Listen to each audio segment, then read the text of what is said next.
The message arrived on a quiet Tuesday morning. At first, the radio operators at Earth's deep space listening post thought it was just another burst of cosmic noise. But this signal was different. It repeated in perfect patterns, too organized to be natural. Tom Baker, the head of communications at the station, nearly spilled his coffee when he realized what they were receiving. His hand shook as he pressed the emergency alert button, summoning his colleagues to the control room.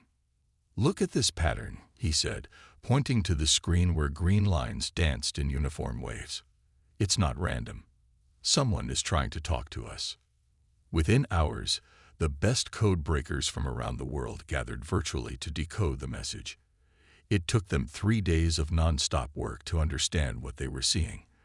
When they finally cracked it, they wished they hadn't. The message was simple but terrifying. Run, hide. The dread comes. It feeds on fear. We are running. You should too. Captain James Walker stood at the window of the International Space Command Center, looking up at the stars. As the leader of Earth's newly formed defense fleet, he had been chosen to make humanity's first response to the warning. "So, what do we know?" he asked, turning to face the room full of military leaders and scientists. Dr. Anna Smith, the lead xenobiologist, cleared her throat. "The message appears to be a mass broadcast. Our deep space telescopes have detected thousands of ships leaving multiple star systems. Whatever this dread is, it's causing entire civilizations to evacuate their homes." "And they're all running?" Walker asked, his voice steady and calm. "Every single one," Dr. Smith confirmed. "We've detected at least 30 different species in flight. Some of the ships are massive, city-sized. They're abandoning everything they've built." The room fell silent. Outside, the sun was setting, painting the sky in shades of orange and purple. It might have been beautiful if not for the weight of what they had just learned. General Robert Thompson, a tall man with gray hair and a stern face, spoke up. "The question is, do we run too?" Captain Walker turned back to the window, watching as the first stars became visible in the darkening sky. "Humanity has never run from a fight we haven't even seen," he said firmly. "We need to know what we're dealing with." "But the other species," someone started to argue. "The other species aren't human," Walker interrupted. "Throughout our history, we've faced predators, disasters, and countless threats. We didn't survive by running. We survived by understanding, adapting, and overcoming." The room buzzed with murmured agreements. It was true. Humanity had clawed its way up from being prey animals to becoming the dominant species on Earth. Fear had been a teacher, not a master. "I propose we send out an expedition," Walker continued. "We need to intercept one of these fleeing species and get answers. What exactly is the dread? Why does it cause such terror? And most importantly, can it be fought?" The world's leaders, after hours of debate, agreed. Instead of following the alien warning to run and hide, humanity would do what it had always done: face the unknown head-on. Within a week, the starship Courage was ready for launch. Captain Walker stood on the bridge, looking at his crew of 200 brave men and women. They were scared. Only a fool wouldn't be. But their fear didn't control them. Instead, it sharpened their focus and strengthened their resolve. As the ship's engines powered up, Walker addressed his crew. "We're about to meet our first aliens. They're running from something they call the dread. But we're not going to run. We're going to learn, understand, and find a way to fight. Because that's what humans do. We don't just face our fears. We conquer them." The Courage lifted off from Earth's surface, carrying with it humanity's response to the greatest threat the galaxy had ever known. They weren't running away. They were running toward the danger, just as their ancestors had done countless times before. The hunt for answers had begun. The starship Courage had been traveling for 3 weeks when they finally caught up with the fleeing alien ships. The sight that greeted them was beyond anything they had expected. Through the main viewport, Captain Walker and his crew stared in amazement at a massive vessel that seemed to stretch for miles. But something was wrong with its passengers. The aliens they could see through the ship's transparent sections were shrinking. "Are you seeing this?" asked Lieutenant Mark Wilson, the ship's science officer. He adjusted the viewing screen to zoom in closer. "They're literally getting smaller by the minute." The aliens, whom they would later know as the Tall Ones, had once stood at an impressive 15 feet in height. Now many of them barely reached 7 feet, and they were still shrinking. "Open a communication channel," ordered Walker. After a few attempts, a response came through. The alien that appeared on their screen looked terrified, its purple skin pale with fear. "You must turn back," the alien said in a shaking voice. "The dread approaches. We can feel it even now, feeding on our fear. See what it does to us." The alien gestured to its shrinking body. "Our terror makes us smaller, weaker. Soon we will be nothing." Walker leaned forward. "We're from Earth. We received your warning, but we came to understand what we're facing. Can you help us?" The alien's 4 eyes widened in surprise. You came toward the danger. Impossible. How are you not shrinking? How are you not feeling the dread?" Dr. Anna Smith stepped forward. "We'd like to come aboard and study this phenomenon, if you'll allow us. Maybe we can help." The aliens agreed, though they couldn't understand why these strange humans weren't affected like everyone else. A small team from the Courage boarded the alien vessel, wearing protective suits just in case. What they found was heartbreaking. The once mighty Tall Ones were now barely taller than humans. Their children were the size of human toddlers. Fear had literally compressed their bodies, and they couldn't stop it. "It began 3 months ago," explained the alien leader, now only 8 feet tall instead of his original 20. "The dread entered our galaxy. It feeds on fear, grows stronger from it. The more we fear it, the smaller we become. All species we know are affected the same way." Dr. Smith took readings with her equipment. "But why aren't humans affected?" she wondered aloud. The answer came from an unexpected source.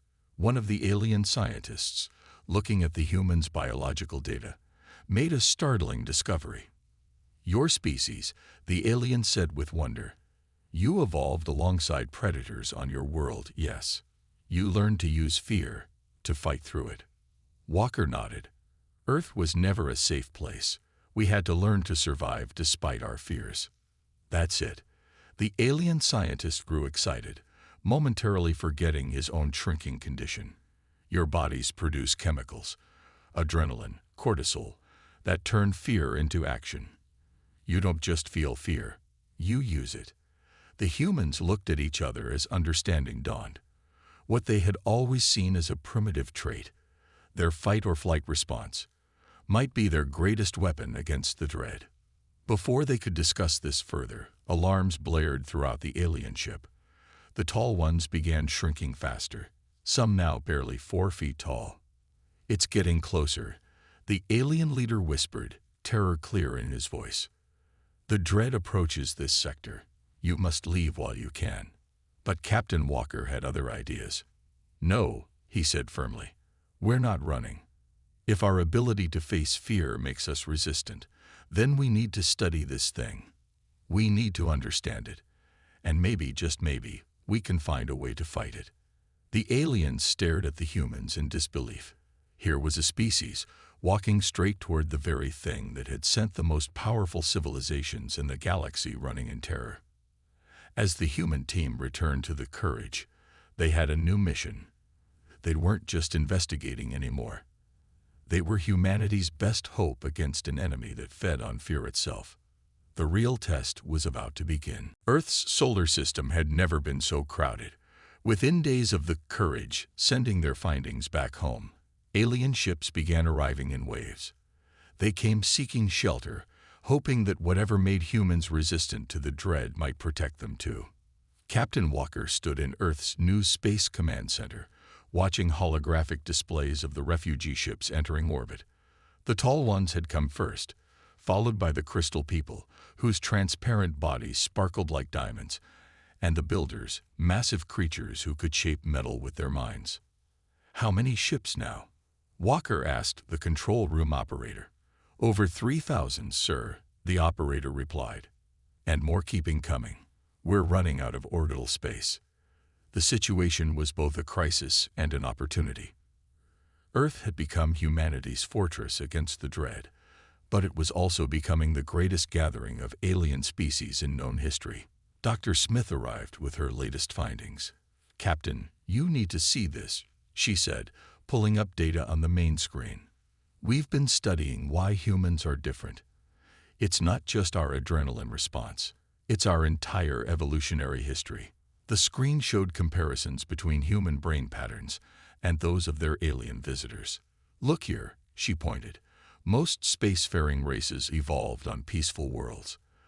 They developed technology before they faced any real threats. But humans, we had to be survivors first," Walker finished. "Before we were anything else, we had to learn to face our fears." The meeting was interrupted by an urgent call. The leaders of the three largest alien groups requested an immediate conference. Walker and Dr. Smith hurried to the newly built Galactic Assembly Hall. Inside, they found the alien leaders in various states of shrinking. The head of the tall ones, now barely 6 feet tall, spoke first. "The dread grows stronger. We can feel it feeding on the combined fear of all our people. But we've noticed something strange. When we stay close to human settlements, the shrinking slows." The Crystal People's representative, their body flickering with worried light, added, "Our scientists believe human emotions create some kind of barrier. You don't just resist fear, you generate courage. It's like a shield." Walker looked at Dr. Smith, who was already nodding. "That matches our findings," she said. "Human brains produce unique wave patterns when facing fear.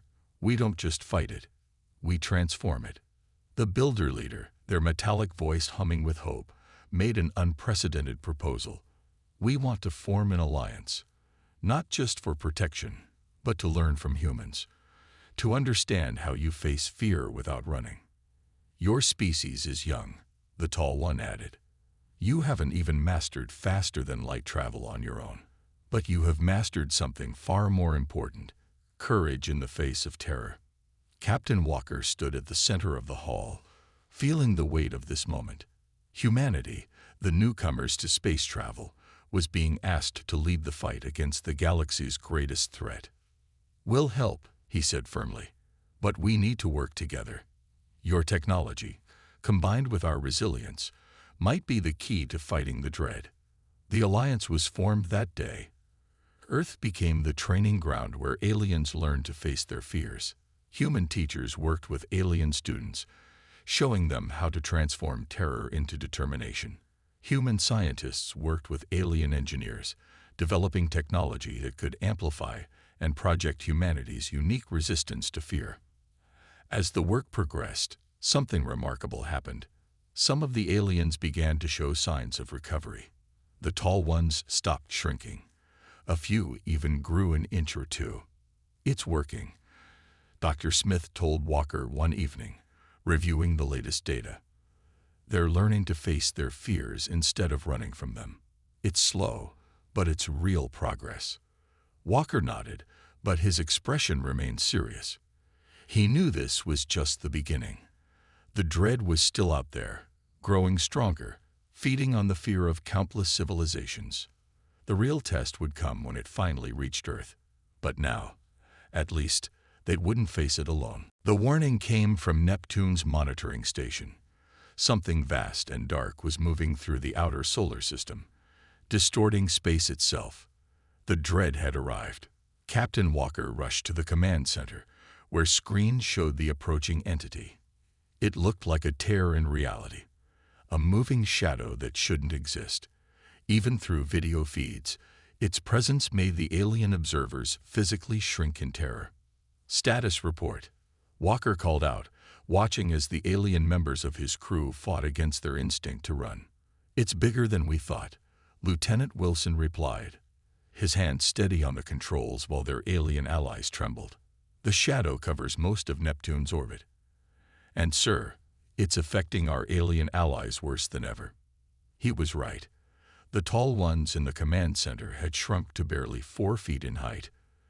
The crystal people's bodies had become so small they looked like children's toys.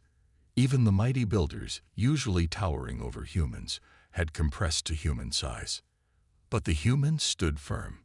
Dr. Smith burst into the command center, her eyes bright with excitement despite the crisis. "Captain, our latest tests show something incredible. The fear response in humans. It's not just protecting us, it's actually harmful to the dread." She pulled up readings on the main screen. "Look at these patterns.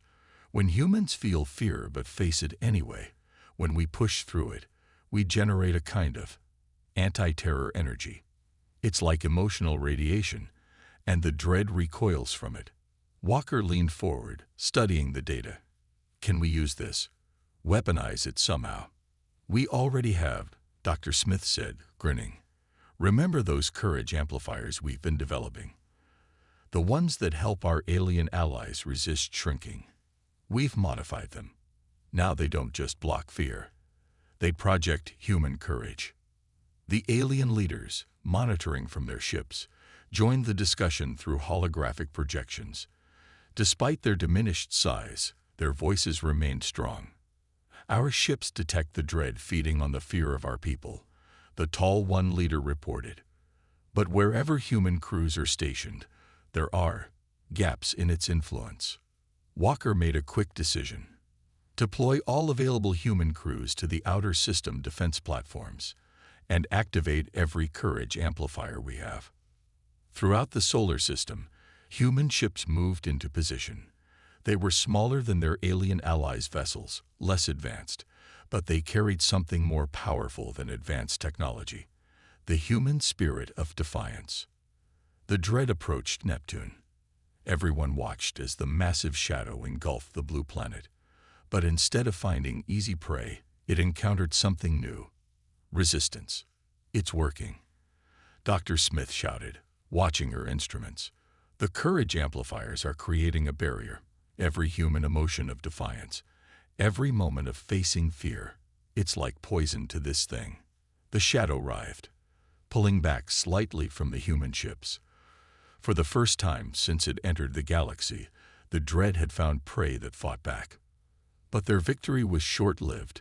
The entity gathered itself, growing darker, and pushed forward again. Emergency alerts blared as several courage amplifiers overloaded and failed. "It's adapting," Walker realized. "This was just its first attack. It's testing our defenses." Across the solar system, humans and aliens watched as the dread settled into orbit around Neptune. It didn't retreat, but it didn't advance either. For the first time in its existence, it had found a force that could resist it. In the command center, Walker gathered his team. "We've proven we can hurt it," he said firmly. "Now we need to find a way to destroy it. Dr. Smith, work with our alien allies. Find a way to strengthen the courage amplifiers. Everyone else, prepare for battle stations." This was just round one. As the crew dispersed to their duties, Walker looked at the main screen, watching the shadow that loomed at the edge of their solar system. Humanity had stood its ground, but the real fight was just beginning. The dread had never faced an enemy like humans before, and humans had never backed down from a fight, even one against fear itself. 3 days after the dread's arrival at Neptune, Earth's war room was buzzing with activity. Maps of the solar system filled giant screens, showing the positions of both human and alien ships. At the center of it all, Captain Walker worked with his team on a plan that seemed crazy enough to work. "The courage amplifiers aren't enough on their own," Walker explained to the gathered leaders. "But Dr. Smith has found something interesting." He nodded to her. Dr. Smith stepped forward, her face tired from endless hours in the lab, but her eyes bright with excitement. "We've been studying the dread's reaction to different human emotions. Fear makes our alien allies shrink, but human reactions are different. When we face our fears, when we laugh in the face of danger, it hurts the entity." She brought up new data on the main screen. Every time our crews showed defiance, every moment they stood their ground instead of running, the dread pulled back. "It's not just courage that affects it. It's the complete rejection of terror. The alien leaders listened with growing hope. The tall one leader, now barely 3 feet tall, spoke up. But how can we use this? Our people can't help their reaction to fear. Walker smiled. That's where the new plan comes in. We're not going to try to make your people stop being afraid.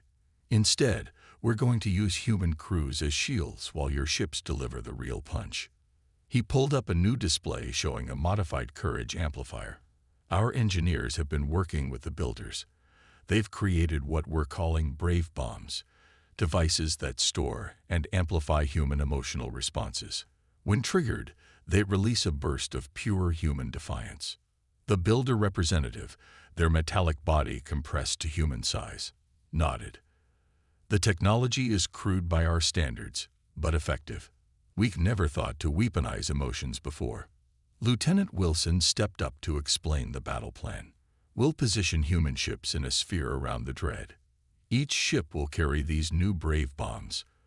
When we detonate them, they'll create a web of human courage, like a net of emotional energy.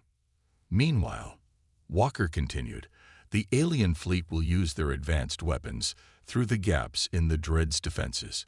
It won't expect an attack from the very species it thinks are helpless with fear. Dr. Smith added her part. We've also found that human laughter can disrupt the Dread's energy field. So we've added entertainment systems to all ships. Human crews will watch comedy shows during battle. Some of the alien leaders looked confused at this last part, but they had learned not to question human methods. After all, these strange beings who fought fear with laughter had proven to be their only hope. The next 12 hours were a blur of activity.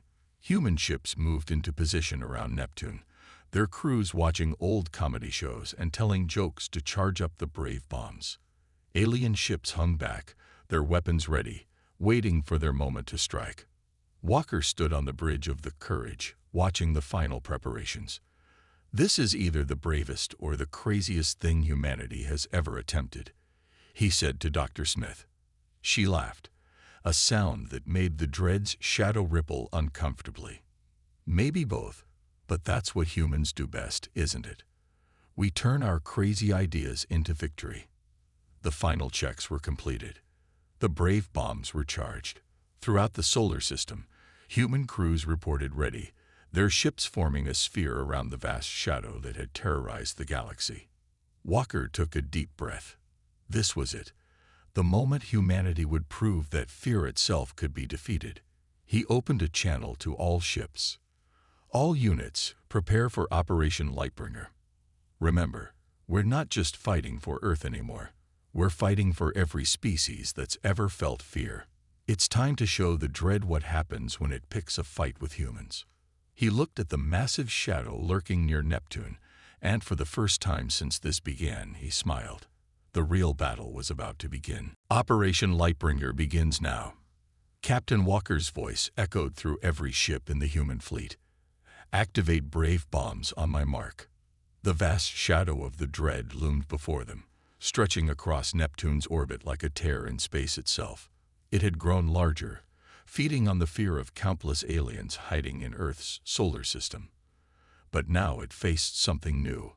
A ring of human ships, their crews grinning with determined defiance. Brave bombs armed, Lieutenant Wilson reported from his station. Comedy channels broadcasting on all frequencies. Walker looked at his view screen, where hundreds of human ships formed a perfect sphere around the Dread. Each vessel glowed with the power of stored human courage, ready to release it all at once. Mark. The brave bombs detonated simultaneously. A wave of pure human defiance burst outward from every ship. Where the waves met, they formed a web of golden light that trapped the Dread within. The shadow writhed and twisted, trying to escape. For the first time in its ancient existence, it felt something new, pain. It's working. Dr. Smith shouted from her station, watching the readings. The emotional energy is disrupting its form. All ships, increase power to your entertainment systems. Throughout the fleet, human crews laughed at old comedy shows, told jokes, and faced their fears with grins on their faces. Each burst of laughter sent ripples through the dread's shadowy form. But the dread wasn't finished. It gathered itself, pulling in all the fear it had consumed over countless years. The shadow grew darker, colder, pushing against the web of human courage. Warning alarms blared across the fleet. "The web is weakening," Wilson reported. "We can't generate enough power to hold it." Walker gripped his chair as the dread pushed harder. "All ships, hold position. We just need to keep it contained long enough for—" Before he could finish, space lit up with energy beams from all directions. The alien fleet had arrived, their weapons blazing through the gaps in the web of courage. The builder ships fired beams that could cut through planets. The Crystal People's vessels released bursts of pure light. The Tall One's massive carriers launched swarms of energy torpedoes. The dread screamed, a sound that no one heard but everyone felt. It tried to feed on the aliens' fear, but the web of human courage blocked its power. "This is our chance," Walker shouted. "All ships, focus your brave bombs on the same spot. Create an opening for our allies' weapons." Human ships moved in perfect formation, concentrating their emotional energy on a single point of the dread's form. The shadow thinned there, becoming vulnerable. The alien fleet poured all their firepower into that spot. Energy weapons struck the dread's core, guided through the gap created by human courage. But victory wasn't assured yet. The dread lashed out with tendrils of pure terror. Several human ships lost power. Others spun out of control. The web of courage began to break. "We need more power," Dr. Smith yelled. "The brave bombs are depleting too fast." Walker looked at his crew, humans and aliens working together, facing the galaxy's greatest nightmare. Then he had an idea. "All ships, all crews, laugh. Not because something's funny, but because we refuse to be afraid. Laugh in the face of fear itself." The order spread through the fleet. Human crews began to laugh, nervous at first, then with growing confidence. The sound of human defiance filled every communication channel. The dread recoiled, as if struck. Where before it had faced stored courage, now it faced live, raw human emotion. The shadow began to break apart, its ancient form unable to handle the strength of beings who could laugh at fear itself. With a final surge of combined human courage and alien firepower, the dread began to collapse. Its shadowy form imploded, pulled into itself until nothing remained but scattered wisps of darkness that quickly faded away. In the silence that followed, Captain Walker stood on his bridge, looking at the now empty space where the dread had been. Humanity had just taught the galaxy the most important lesson of all.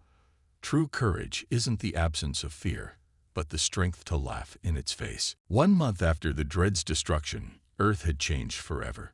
The planet's orbit was still crowded with alien ships, but now they stayed not out of fear, but out of choice. Humanity had become the teachers of courage to the galaxy. Captain Walker stood in the new Galactic Council chamber, watching something remarkable. The Tall Ones were growing again. Their leader, who had shrunk to barely 3 feet, now stood proudly at 12 feet tall. The Crystal People glowed brighter than ever, and the builders had regained their impressive size. "The recovery is happening faster than we expected," Dr. Smith said, checking her datapad. Once the dread was destroyed, the physical effects of fear began to reverse. But something even more interesting is happening. She showed Walker the readings. The aliens are developing their own resistance to fear. They're learning from us, not just hiding behind our protection. The alien leaders gathered for what would be a historic meeting. The Tall One leader spoke first, his voice strong and clear. "For countless generations, our peoples ran from our fears. We built mighty ships, advanced weapons, and incredible technologies. But we never learned the most important skill of all." The builder representative continued, their metallic form gleaming at full size. "Humans taught us that courage isn't about not feeling fear. It's about feeling it and moving forward anyway. This lesson is more valuable than all our technology." And now, the crystal person added, their bodies shimmering with newfound confidence. We want to make it official. We propose making Earth the center of a new galactic alliance, not because of your weapons or your ships, but because of what you can teach us. Walker listened as the aliens explained their plan.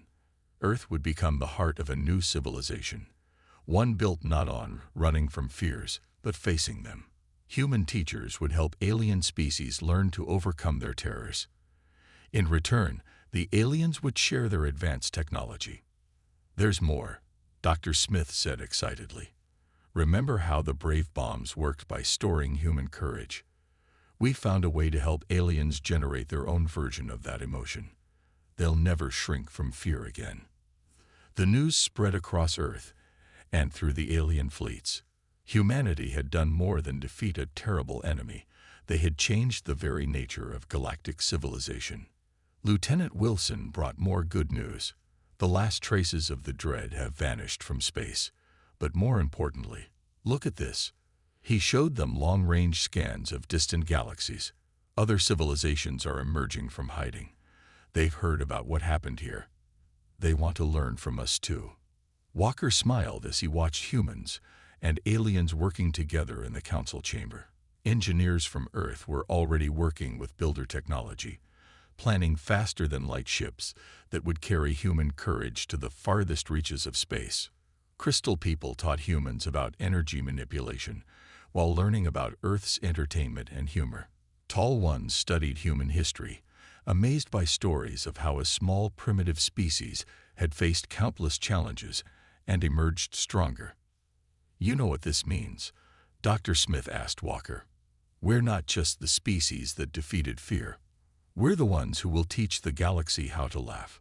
The final piece of the victory came when the alien leaders made an unexpected announcement. They had created a new word in their languages, human. But in their tongues, it didn't just mean the species from Earth. It had come to mean one who faces fears with courage. As the sun set on this new era, Captain Walker looked out at the stars. The galaxy had changed forever, and humanity had led that change. Not through superior technology or powerful weapons, but through the simple, powerful act of standing firm when others ran. The age of fear was over. The age of courage had begun, and it had started with a species that never learned to run from their fears, a species that, even when everyone else shrank in terror, stood tall and laughed in the face of darkness itself. Humanity had proven that the greatest power in the universe wasn't advanced technology or mighty weapons. It was the simple courage to face your fears with a smile.